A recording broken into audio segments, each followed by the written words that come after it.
Lecture du livre du prophète Isaïe. Ainsi parle le Seigneur.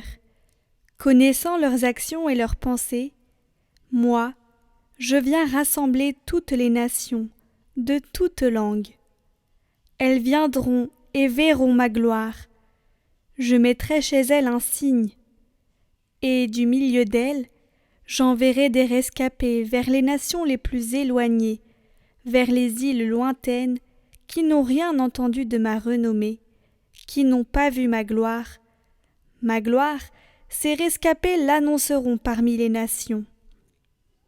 Et, de toutes les nations, ils ramèneront tous vos frères, en offrande au Seigneur, sur des chevaux et des chariots, en litières, à dos de mulets et de dromadaires, jusqu'à ma montagne sainte, à Jérusalem, dit le Seigneur.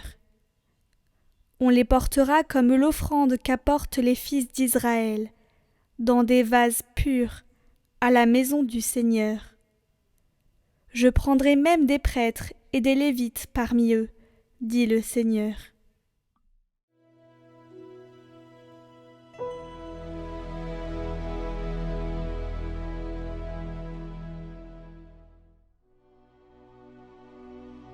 Allez dans le monde entier proclamer l'Évangile. Louez le Seigneur tous les peuples, fêtez-le tous les pays.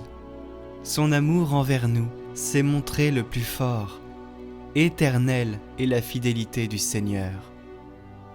Allez dans le monde entier proclamer l'Évangile.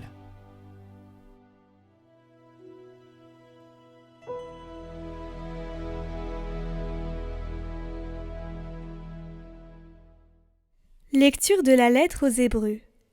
Frères, vous avez oublié cette parole de réconfort qui vous est adressée comme à des fils.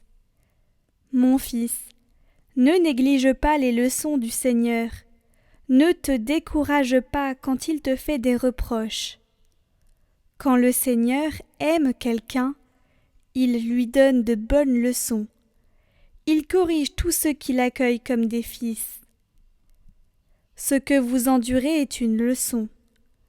Dieu se comporte envers vous comme envers des fils. Et quel est le fils auquel son père ne donne pas de leçon? Quand on vient de recevoir une leçon, on n'éprouve pas de la joie, mais plutôt de la tristesse. Mais plus tard, quand on s'est repris grâce à la leçon, celle-ci produit un fruit de paix et de justice.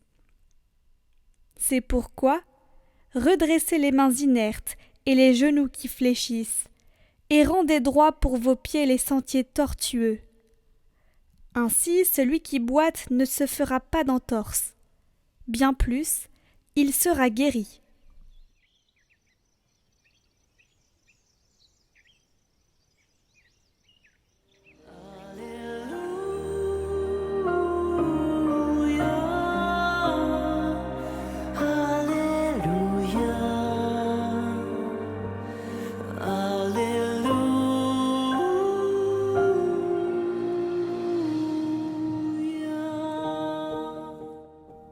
Évangile de Jésus-Christ selon saint Luc.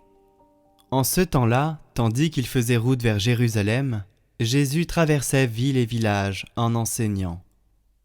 Quelqu'un lui demanda : « Seigneur, n'y a-t-il que peu de gens qui soient sauvés ?»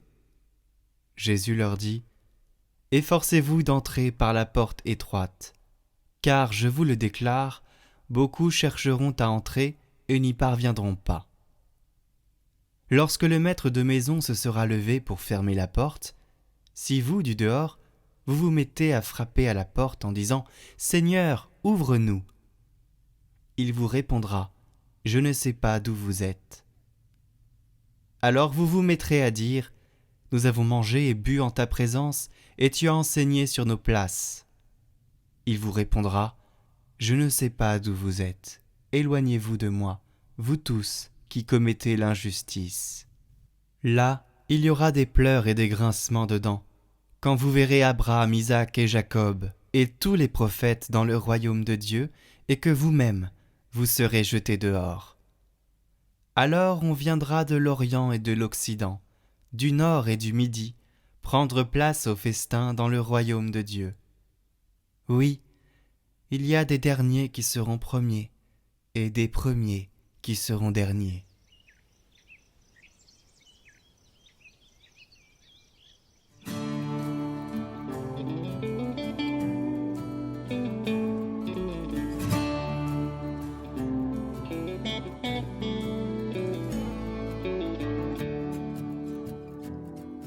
Seigneur, n'y a-t-il que peu de gens qui soient sauvés?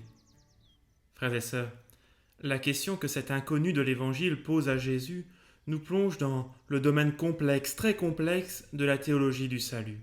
Qui sera sauvé? Les baptisés? Ceux qui font le bien, chrétiens ou païens? Irons-nous tous au paradis, qu'on soit bénis ou qu'on soit maudits, bonnes sœurs ou voleurs, comme l'affirme Paul Naref? Ou au contraire, comme l'enseigne la Vierge Marie à Fatima, le 19 août 1917, priez, priez beaucoup et faites des sacrifices pour les pécheurs, car beaucoup d'âmes vont en enfer. Jadis, il y a encore quelques décennies, certains prédicateurs menaçaient assez facilement de l'enfer. Et aujourd'hui, la tendance est plutôt inverse. On a l'impression que le chemin du ciel est comme une autoroute en pente douce et sans péage, et si on tombe en panne sur le chemin, la dépanneuse de l'amour du Seigneur viendra nous conduire à destination. Pourquoi une telle antinomie? Est-ce une évolution de notre compréhension de l'Évangile? Une évolution du magistère de l'Église? Pas vraiment. Mais ma réponse va peut-être vous paraître simpliste. En fait, je dirais tout simplement, c'est compliqué. Il faut dire que Jésus lui-même sème le trouble. Je prends simplement 2 affirmations de Jésus lui-même. Dieu, en effet, n'a pas envoyé son Fils dans le monde pour qu'il juge le monde, mais pour que le monde soit sauvé par lui. On retrouve ici cette idée d'un appel large au salut. Mais Jésus aura aussi cette parole. Large en effet, et spacieux, est le chemin qui mène à la perdition, et il en est beaucoup qui s'y engagent. Mais étroite est la porte et resserré le chemin qui mène à la vie, et il en est peu qui le trouvent. Le Christ affirme ici que les hommes prennent part à leur salut, par les choix, les décisions qui arpentent leur existence. La vie éternelle dépend aussi de notre vie sur terre. Comme ces affirmations viennent de Jésus, aucune n'est fausse. Mais attention, aucune n'est vraie à elle seule. Il nous faut éviter le piège de l'optimisme moderne. Amour de Dieu égale paradis. Ou le pessimiste puritain, tu es indigne de Dieu, égale enfer. Que devons-nous faire alors? Il nous faut tenir chacune de ces affirmations ensemble. Et peut-être que dans nos esprits surgit alors la question de cet inconnu de l'Évangile de ce matin.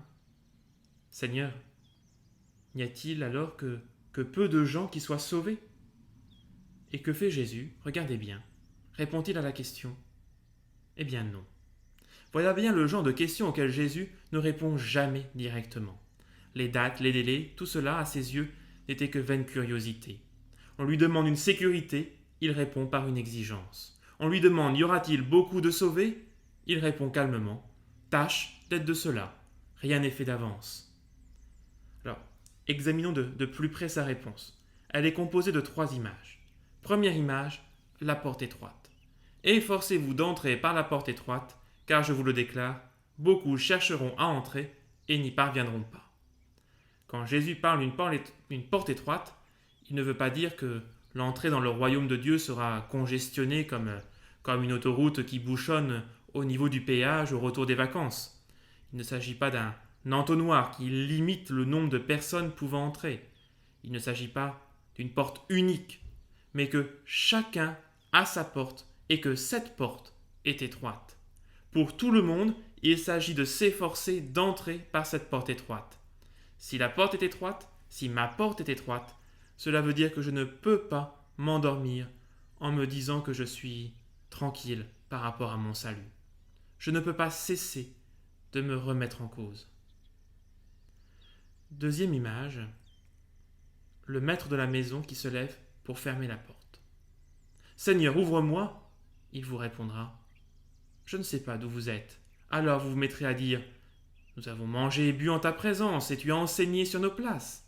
Il vous répondra, je ne sais pas d'où vous êtes, éloignez-vous de moi, vous tous qui commettez l'injustice. Jésus veut faire comprendre que le fait d'avoir partagé la même parole, de vivre les mêmes dogmes pratiques, d'appartenir à la même institution, n'est pas un passeport suffisant pour être admis au ciel. Ce n'est pas un privilège pour quelques personnes instruites. Le royaume de Dieu ne s'achète pas. Il faut une adhésion personnelle et un mode de vie cohérent avec le message reçu. Jésus attend de nous que nous soyons humbles, ni distants, ni arrogants, mais que nous manifestions un vrai désir, une volonté empressée du royaume. Troisième image, c'est le cortège des gens venus d'Orient et d'Occident, du Nord et du Midi. C'est l'universalité du salut qui nous est redite dans cette belle image. Il en viendra de l'Orient, il y aura des millions de Chinois, d'Indiens, de Japonais. Il en viendra de l'Occident, les Européens, les Américains, les Canadiens. Il en viendra du Nord, de la Sibérie, du Groenland, de la Norvège, de la Suède. Il en viendra du Midi, de l'Afrique, de l'Amérique du Sud, de l'Australie, de la Nouvelle-Zélande, etc., etc. Dieu, au contraire des hommes, ne fait exception de personne. Sa proposition de vie est pour tous. Alors, réjouissons-nous de savoir que le salut sera donné largement aux hommes qui auront mené une vie juste et qui auront su déployer un amour sincère.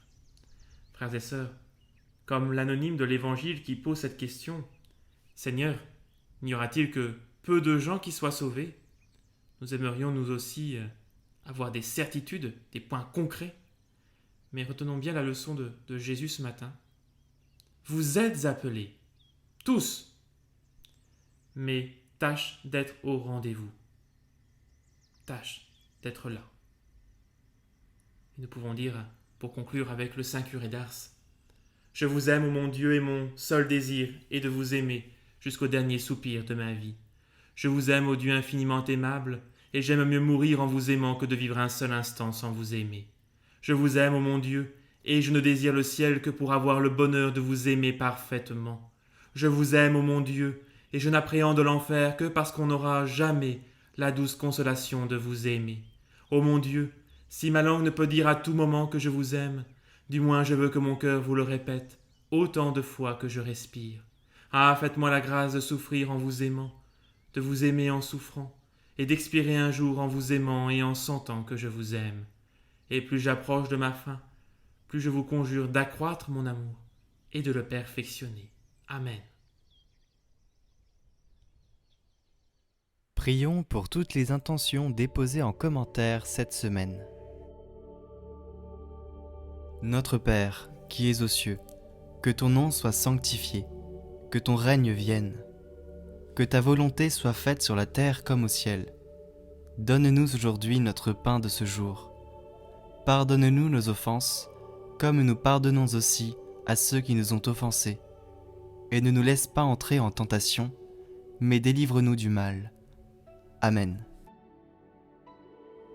Je vous salue Marie, pleine de grâce. Le Seigneur est avec vous. Vous êtes bénie entre toutes les femmes, et Jésus, le fruit de vos entrailles, est béni. Sainte Marie, Mère de Dieu, priez pour nous pauvres pécheurs, maintenant et à l'heure de notre mort. Amen.